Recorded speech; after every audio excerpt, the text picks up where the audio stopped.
آدمی کو بناتا ہے یہ انسان. شان رمضان شان رمضان شان رمضان شان رمضان. بسم اللہ الرحمن الرحیم. الحمدللہ رب العالمین والصلاة والسلام علی سید الانبیاء والمرسلین وعلی آلہ وصحبہ اجمعین. ناظرین مکرم السلام علیکم. داتا کی نگری لاہور سے رحمت سحر میں ARYQ TV پر آپ کا میزبان صفدر علی محسن حاضر خدمت ہے. آج کی مبارک نشست کا عنوان ہے طہارت. طہارت پاکیزگی اور نظافت در حقیقت ایک شاندار عمل ہے. یہ ذی شعور اور مہذب لوگوں کا شعار ہے. یہ ترقی یافتہ قوموں کی پہچان ہے. طہارت اسلام اور مسلمانوں کا ترہ امتیاز ہے. طہارت سے دل کو آسودگی ملتی ہے، قلب و روح کو قرار ملتا ہے، ذہن کو تازگی ملتی ہے، صحت کو حفاظت ملتی ہے. اور قربان جائیے دین اسلام کے کہ جس میں صرف آدھا دین طہارت کو قرار دیا گیا ہے. اسلام کے علاوہ باقی تمام مذاہب پر نظر ڈالیے تو وہ طہارت اور پاکیزگی کے تصور سے یکسر خالی نظر آتے ہیں.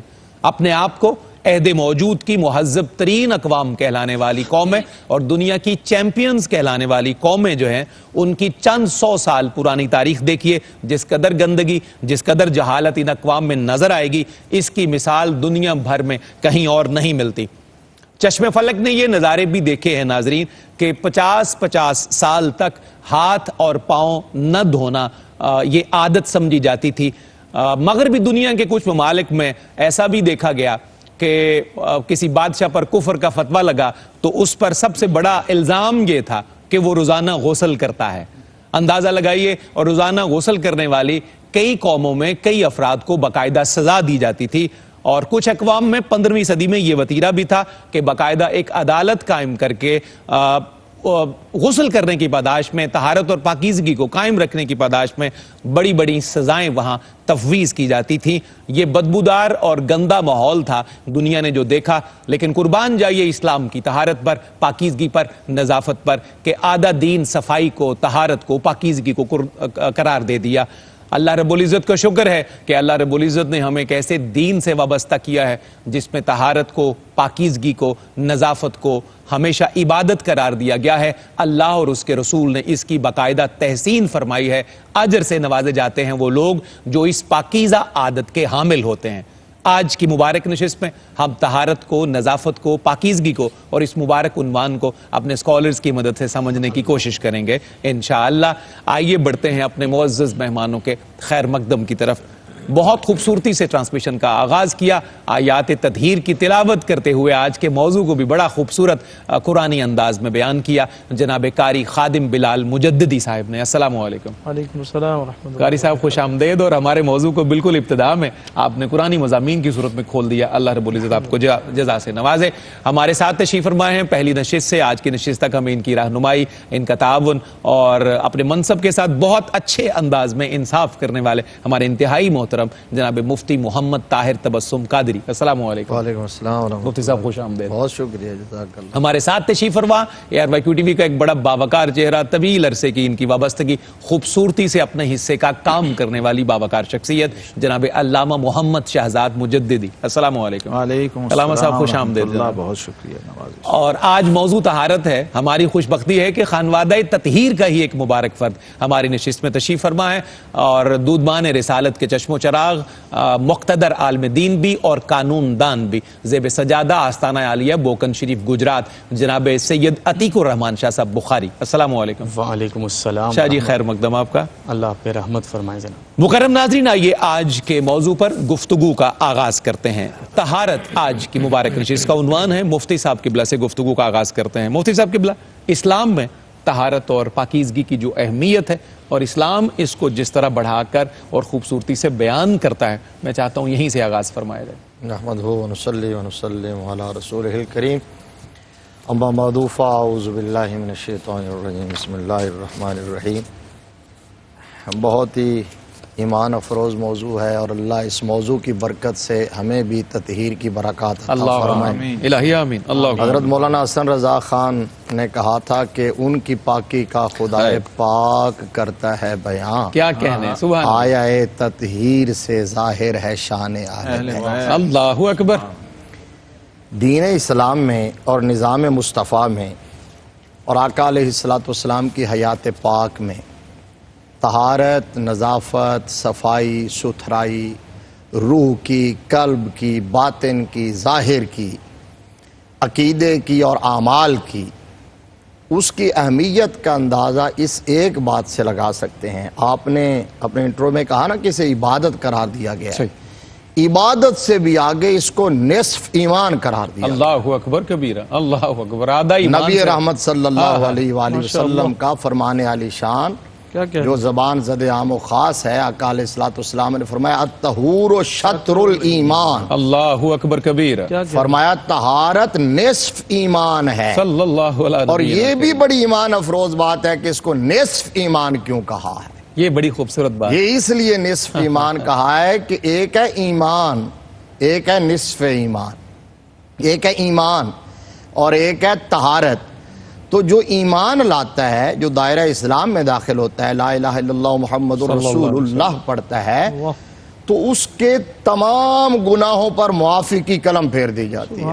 الاسلام یہدم ما قبلہ، بالکل ٹھیک۔ آقا علیہ السلام نے فرمایا سبحان کہ اللہ۔ اسلام ما قبل کو منہدم کر دیتا ہے، اللہ اکبر کبیرہ۔ مٹا دیتا ہے، محو کر دیتا ہے۔ جس نے کلمہ صدقے دل سے پڑھ لیا، اس کے گناہ، اس کی خطائیں وہ سمندر کے پانیوں سے بھی زیادہ ہوں، زمین کے پہاڑوں اور درختوں کے پتوں سے بھی زیادہ ہوں، تو فرمایا وہ ان سے ایسے پاک ہو جاتا ہے جیسے شکم مادر سے آج باہر آیا۔ اللہ اکبر، اللہ اکبر۔ لہذا کسی کو کسی کی توبہ کے بعد، اسلام لانے کے بعد، قبل از اسلام کے زمانے یا قبل از توبہ کے زمانے پر کوئی تانا نہیں دیا جا سکتا۔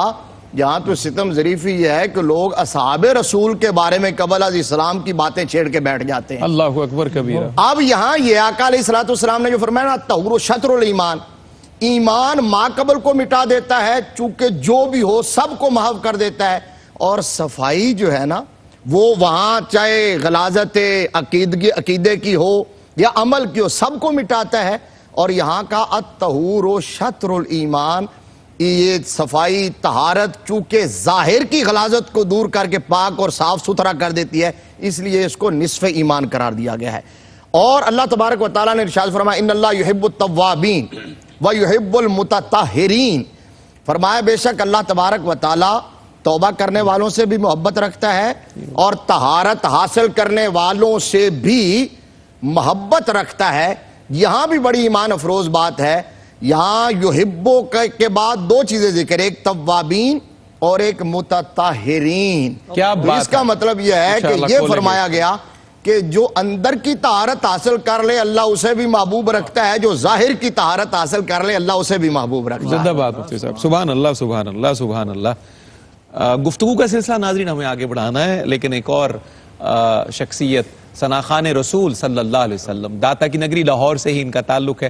پوری دنیا میں اس نوجوان کو اللہ نے اپنے کریم محبوب علیہ السلام کے ذکر کے صدقے عزت بھی دی، مقام بھی، پذیرائی بھی، شہرت بھی، وقار بھی۔ میری مراد ہے عالمی شہرت یافتہ ثناخان رسول جناب حافظ احمد رضا قادری سے۔ السلام علیکم۔ وعلیکم السلام۔ احمد بھائی خوش آمدید، سلامت رہیے انشاءاللہ۔ کچھ دیر میں آپ سے کلام کے لیے عرض کریں گے۔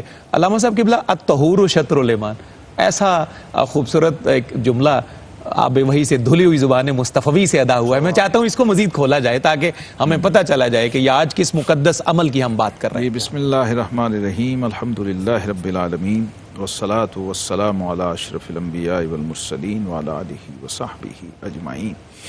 مفتی صاحب سمجھتے ہیں کہ لفظ طہارت تو ہمارے ہاں عام بولا جاتا ہے، صحیح، کبھی آپ صرف اس ایک لفظ کی پہنائیوں اور گہرائیوں میں اتریے، الطہور، اللہ سبحان اللہ۔ اس کی جو ظاہری اس کی خوبصورتی ہے، اس کا جو حسن ہے اور اس کی جو لٹریری ڈیپتھ ہے، اگر اس پہ جائیں اور اس کو کھول دیں بغیر ترجمہ کیے آکسفورڈ اور کیمبرج میں کوئی عربی گرامر کا اور لغت کا ماہر ادبیات کا، تو آپ یقین کریں کہ وہ لوگ وجد کرنے لگ جائیں۔ اللہ اکبر۔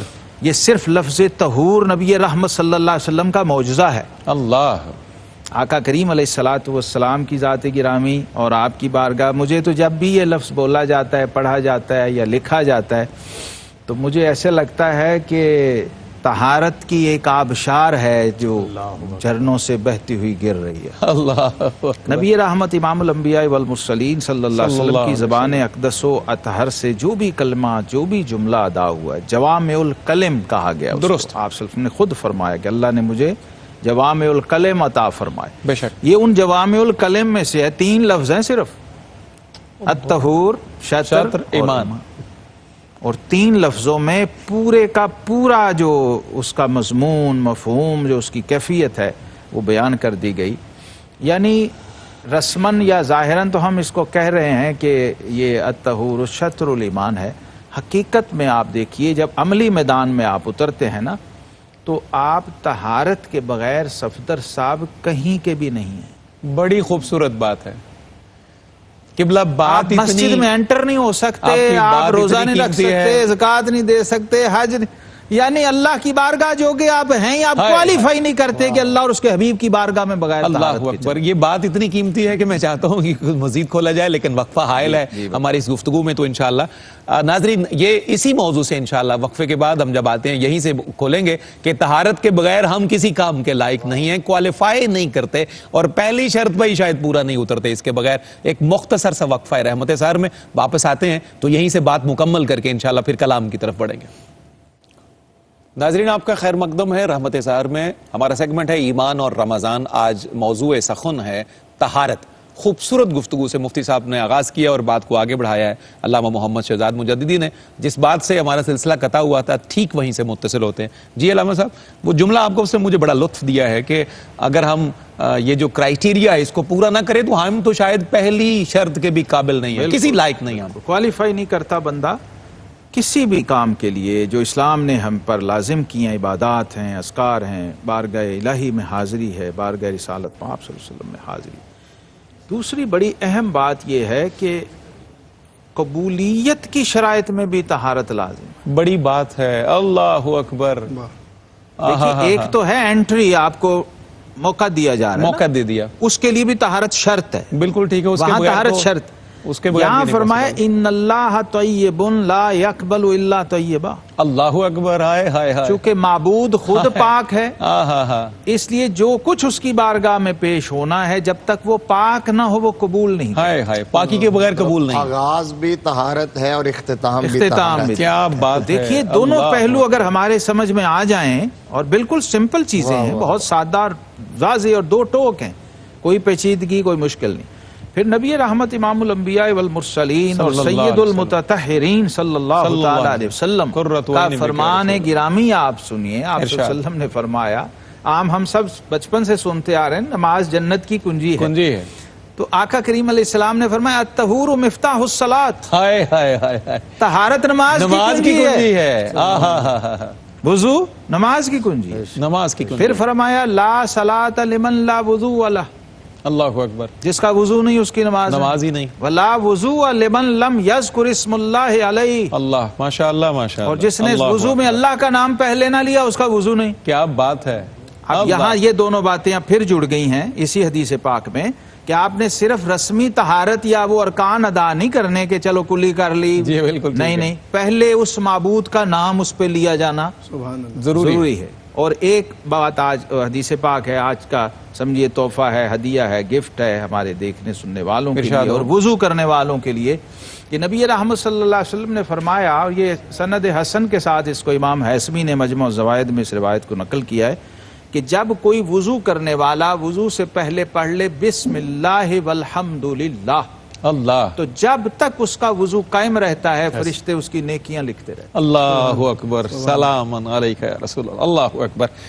ناظرین کیفیات اس بات کا تقاضا کرتے ہیں کہ جس رب قدوس کا ذکر ہوا ہے آئیے اسی ذکر سے متصل ہو جاتے ہیں حمد باری تعالیٰ کے ساتھ۔ ہدیہ حمد ہے بحضور بارگاہ رب قدوس۔ احمد بھائی بسم اللہ۔ سب سے پہلے تو جناب آپ کو اور صفدر بھائی جس طرح آپ خوبصورت انداز میں رحمت سحر کی نشریات بہت کر رہے ہیں، نوازش۔ اللہ تعالیٰ مزید برکتوں سے مالا مال فرمائے، اور ARYQ TV کی پوری ٹیم اور خاص طور پہ لاہور اسٹوڈیوز میں جتنے احباب بھی اپنی خدمات پیش کر رہے ہیں اللہ تعالیٰ سب کی خدمت الہی آمین۔ اللہ آپ کو بھی سلامت رکھے، جزاک اللہ۔ علماء کی یہ خوبصورت نشست ہے اور الحمدللہ گفتگو سن کے یہاں بیٹھ کے ایمان اتنا تازہ ہو رہا ہے تو سکرین کے اس پار اللہ کروڑوں ناظرین کا ایمان گر قبول تازگی کا افتد عالم کیا زہز و ہوگا، شرف۔ ماشاءاللہ۔ بسم اللہ۔ سبحان اللہ۔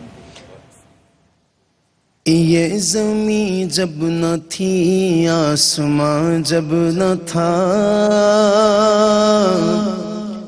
چاند سورج نہ تھے جہاں جب نہ تھا، چاند سورج نہ تھے جہاں جب نہ تھا، راز حق بھی کسی پر آیا جب نہ تھا، راز حق بھی کسی پر آیا جب نہ تھا، تب نہ تھا کچھ یہاں، تب نہ تھا کچھ یہاں، تھا مگر تو ہی تو، اللہ ہو اللہ ہو اللہ ہو، اللہ ہو اللہ ہو اللہ ہو، اللہ ہو اللہ ہو اللہ ہو اللہ ہو،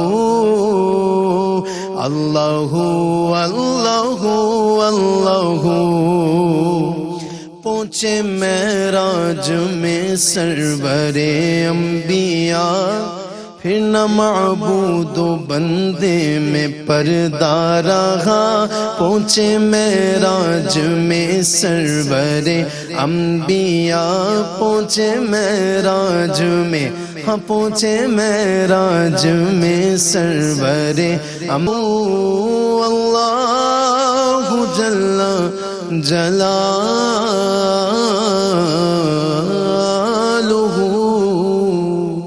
اللہ اکبر، ماشاءاللہ ماشاءاللہ۔ سلامت رہیے احمد بھائی، جزاک اللہ خیر۔ ناظرین آئیے ایک دفعہ پھر موضوع سے گفتگو سے جڑتے ہیں، بڑھتے ہیں جناب سید عتیق الرحمان شاہ بخاری صاحب کی طرف۔ شاہ جی، اسلام میں جس طرح مختلف شعبوں کے مختلف نظام ہیں، تو اسلام کا نظام طہارت آپ اس کے بارے میں فرمائیے گا، ہمیں بتائیے گا۔ بسم اللہ الرحمن الرحیم۔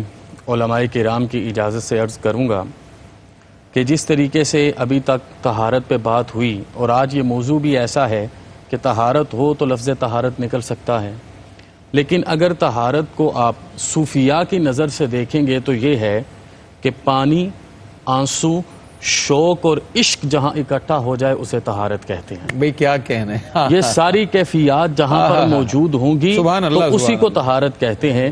سید عالم صلی اللہ اچھا علیہ پرویا شاہ جی آپ نے، وسلم سبحان سید اللہ۔ عالم صلی اللہ علیہ وسلم نے ایک حدیث میں سارے انصار کو اکٹھا کیا اور اکٹھا کر کے فرمایا، یا معشر الانصار ان اللہ قد اسنا علیکم فی الطہور فما طہورکم، اللہ کہ اکبر، اللہ پاک تمہاری طہارت کی تعریف فرماتے ہیں۔ ہائے ہائے، سبحان اللہ، اللہ سبحان پاک تمہاری طہارت کی تعریف فرماتے ہیں، مجھے بتاؤ تمہاری طہارت ہے کیا؟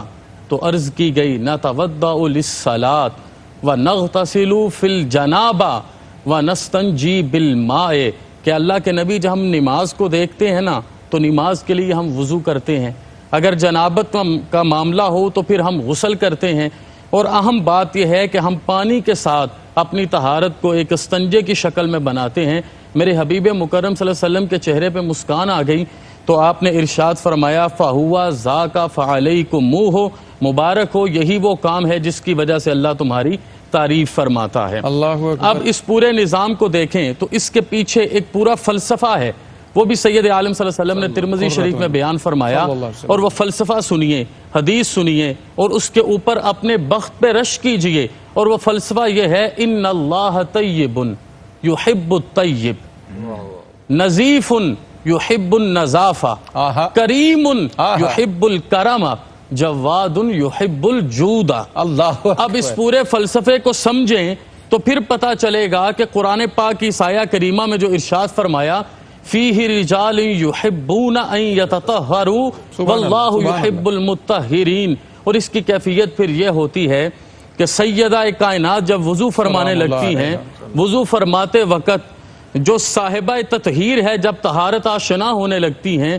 تو کیفیت یہ ہے کہ جسم پہ کپ کپی طاری ہو جاتی ہے، آنکھوں سے آنسو روا ہو جاتے ہیں، کیفیات بدل جاتی ہیں، قرب خدا وند کا وہ معاملہ نصیب ہوتا ہے، محسوس ہوتا ہے جو آج کی ماؤں کو سمجھ نہیں آتا۔ جب ماں اس تطہیر کے مقام پر پہنچتی ہے پھر ہی حسن حسین اور زینب ماں کے بطن سے صاحب تطہیر اور صاحبہ تطہیر بن کے آتے ہیں. زندہ باد شاہ جی. اور پھر اس پوری لیگیسی کو آگے کیری کیا جاتا ہے. صرف یہ نہیں کہ یہ اس مقام پر ہے. حضرت امام علی زین العابدین جب وضو فرمایا کرتے تھے پڑھیے کیفیت کیا ہے. جناب امام مالک جب وضو فرماتے تھے پڑھیے کیفیت کیا ہے. جناب امام حسن اور امام حسین نے اپنی پوری زندگی میں اگر اپنی پیشانی کی طہارت کو قضا نہیں کیا تو وہ بھی ماں کا سبق ہے. میں صرف اتنا عرض کروں گا کہ اسلام کا مکمل نظام جس طرح قبلہ مجددی صاحب فرما رہے تھے, مفتی صاحب فرما رہے تھے, مکمل نظام اسی طہارت پر قائم ہے. اور یہ طہارت صرف وضو سے نہیں ہے, صرف غسل سے نہیں ہے, یہ باطن کی بھی طہارت ہے. اور اس باطن کی طہارت میں اگر آپ اجازت دیں تو صرف ایک منٹ میں ایک بات عرض کروں. سید عالم صلی اللہ علیہ وسلم کی مجلس لگی تھی. حضور صلی اللہ علیہ وسلم ارشاد فرماتے ہیں ابھی جو اس مجلس میں آئے گا وہ جنتی ہے. جناب عبداللہ بن عمر بن العاص کہتے ہیں میں دیکھنے لگا کہ کون آتا ہے اس مجلس میں, تو ایک صحابی آئے جن کی داڑھی سے وضو کا پانی ٹپک رہا تھا. تو میں نے دیکھا کہ حضور نے انہیں جنتی کہا ہے. تو کہتے ہیں میں ان کے ساتھ ہو لیا اور کسی طریقے سے میں نے ان کے گھر میں رہنے کے لیے 3 دن اور 3 راتیں مانگی. میں دیکھوں تو صحیح یہ جنتی کیوں ہے. کہتے ہیں میں ان کے ساتھ رہا, مجھے کوئی انوکھا عمل نظر نہیں آیا سوائے اس چیز کے کہ وہ وضو میں رہتے تھے اور جب بھی وہ سونے کے لیے لیٹتے یا سو کے اٹھتے اللہ کا ذکر کرتے تھے. اب اس سارے منظر کو میں نے 3 دن دیکھا اور 3 دن بعد میں نے انہیں بتایا کہ آقا صلی اللہ علیہ وسلم نے آپ کے لیے ارشاد فرمایا ہے. انہوں نے کہا صرف 2 عمل کرتا ہوں, ایک وضو کرتا ہوں اور دوسرا دل کو ہر قسم کے کینے سے پاک رکھتا ہوں. زندہ باد شاہ جی. مفتی صاحب قبلہ, جس طرح ابھی شاہ جی نے فرمایا کہ طہارت پاکیزگی بھی جو ہے مختلف مدارج اور مراتب پہ, تو اس سے ایک مطلب یہ بھی نکلتا ہے کہ نجاست بھی کئی طرح کی ہوگی. پھر اس کے متضاد تو پھر یہی ہے کہ چیزوں کو ضدوں سے ہم پہچانیں. ایک نجاست ظاہر کی ہے اور ایک نجاست کفر کی ہے. ان دونوں میں زیادہ نجس کون سی ہے؟ جی ظاہر ہے جو کفر اور شرک ہے وہ تو سب سے اکبر الکبائر ہے اور سب سے بڑی نجاست اور غلاظت ہے. قرآن نے کہا انما المشرکون نجس, کہ مشرک نجس ہیں, پلید ہیں. جب یہ نجاست کسی کو دامن گیر ہو جو کفر کی اور شرک کی نجاست ہے تو اس کو تو کسی طرح کی طہارت مل ہی نہیں سکتی. بالکل 7 سمندروں سے بھی اس کو دھو دیا جائے تو تب بھی اس کو طہارت نہیں مل سکتی. تو یہ جو عقیدے کی ہے نا, ایمان کی جو نجاست ہے, یہ سب سے بڑی نجاست ہے. اب دیکھیے جو اسلام کا نظام طہارت ہے, اتنا سچا سچا اور اتنا خوبصورت نظام ہے, اس کو ہم بحثوں میں اگر الجھائیں نا تو میں بھی ہمارے ناظرین وہ استفادہ نہ کر سکے. بالکل ٹھیک. بڑا سمپل نظام ہے. میرے مصطفیٰ کریم صلی اللہ علیہ وسلم نے صحابہ کے مجمع میں صحابہ سے پوچھا صحابہ ایک بات تو بتاؤ یا رسول اللہ حکم. فرمایا اگر کسی شخص کے گھر کے باہر نہر پانی کی چل رہی ہو اور وہ 5 ٹائم اس میں غسل کرے تو کیا اس کے جسم پر کسی قسم کی غلاظت یا نجاست رہ سکتی ہے؟ یا رسول اللہ ممکن ہی نہیں ہے. فرمایا وضو کی مثال ایسے ہی ہے. فرمایا 5 وقت کی نماز کے لیے جو وضو کرتا ہے وہ ہر قسم کی ظاہری بات نہیں, یہاں صرف ظاہری نجاست سے وہ پاک نہیں ہوتا, باطن سے بھی ہو رہا ہے. باطن سے ایسے ہوتا ہے کہ میرے مصطفیٰ نے فرمایا وضو جو ہے نا وہ پچھلے وضو اور اس وضو کے درمیان جتنے غائر ہوئے ہوتے ہیں سب کے لیے کفارہ ہے. نماز, پچھلی نماز اور اس نماز کے درمیان صغیرہ گناہوں کے لیے کفارہ بن جاتی ہے. جمعہ, پچھلے جمعہ اور اس جمعہ کے درمیان سارے صغیرہ گناہوں کو مٹا دیتا ہے. اور ماہ رمضان المبارک پچھلے سال اور اس سال کے دوران جتنے صغیرہ گناہ ہوتے ہیں سب کو مٹا دیتا ہے. تو اسلام کا جو طہارت کا نظام ہے ظاہر اور باطن سب کو اسلام پاک کرتا ہے اور اتنا ستھرا کرتا ہے. ایک بات صرف عرض کروں گا, وہ یہ ہے کہ طہارت بات لفظوں کی ہو رہی تھی, شاہ جی نے بھی اس پر گرا بندی کی بہت خوبصورت, کہ یہ جو ہے نا یہ مسجد قباء شریف کا تذکرہ ہو رہا تھا. تو اس کے اندر ایک خوبصورت بات یہ ہے کہ اللہ نے تعریف فرمائی مسجد قباء کے نمازیوں کی. فرمایا وہ فی رجال یحبون ان یتطہروا, اس میں لفظوں کی زیادتی, اور لفظوں کی زیادتی معنی کی زیادتی پر دلالت کرتی ہے. تو آقا نے جو پوچھا تھا نا انصار, وہ قباء والے تھے. اس میں خاص بات یہ تھی، فرمایا کیا خاص کام کرتے ہو، تمہاری تعریف اور تمہاری ستائش تو آسمانوں سے اللہ بھی آئی۔ کرتا ہے۔ کہا جی ہم استنجا ڈھیلے سے کر لیتے ہیں، دل مطمئن نہیں ہوتا جب تک پانی استعمال نہ کریں۔ اللہ یہ ہے اندر کی وہ کسک اور وہ ہے متطہرین، یہ ہے متطہرین۔ ورنہ متطہرین بھی کافی تھا۔ اور صفدر صاحب آپ کے ذوق کے لیے جملہ یہ ہے کہ یہ متطہرین سے بھی آگے پھر تطہیر کا مقام ہے، کیا بات یعنی ہے، ایک اللہ طہارت ہے، پھر تطہر ہے، پھر تطہیر ہے۔ اب اس سے پہلے محمد طاہر ہے۔ سبحان اللہ، سبحان اللہ۔ اللہ اکبر۔ خانوادہ تطہیر کو ہم فقیروں کا سلام ہو، تبریک ہو، اور ہماری نوکری وہاں پیش کر دے اللہ رب العزت اپنے فضل سے۔ آئیے یہاں بڑھتے ہیں ایک مختصر سے وقفے کی جانب، پھر انشاءاللہ اسی پاکیزہ ماحول سے آپ کو چند لمحوں کے بعد جوڑتے ہیں۔